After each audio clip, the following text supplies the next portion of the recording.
মেঘ বলতে আপত্তি কি? বেশ, বলতে পারি। ছাদের ওপর মেঘ দাঁড়াতো ফুল পিসিমার বাড়ি। গ্রীষ্ম ছুটি চলছে তখন। তখন মানে কবে? আমার যদি 14, মেঘের 16-17 হবে।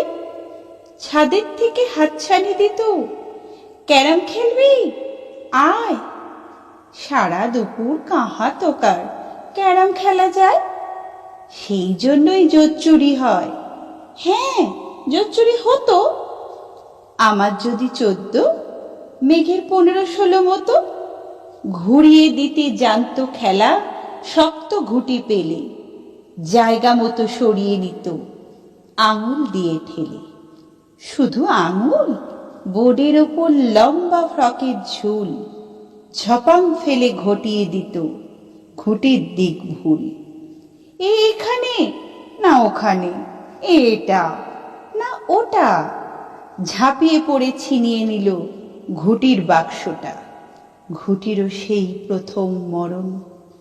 প্রথম মরা মানে বুঝবে শুধু তারাই যারা ক্যারাম খেলা জানে। চলেও গেল কদিন পরে।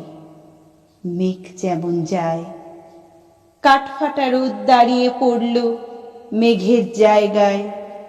খেলা শেখাও, খেলা শেখাও, হাপিত তেষ্কা।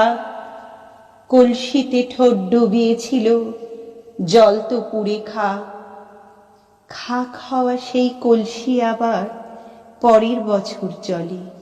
ভরল কেমন তোমায়? থামো, ওসব কি কেউ বলে? আত্মীয় হয়। আত্মীয় হয়? আত্মীয় না ছাই। স্পষ্ট করে বলো এবার, সব জানতে চাই।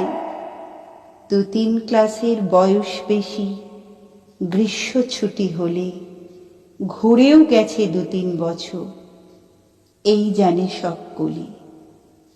আজকে দগ্ধ গ্রীষ্ম আমার, তোমায় বলতে পারি। মেঘ দেখতাম ছাদের ঘরে ফুল পিসিমার বাড়ি।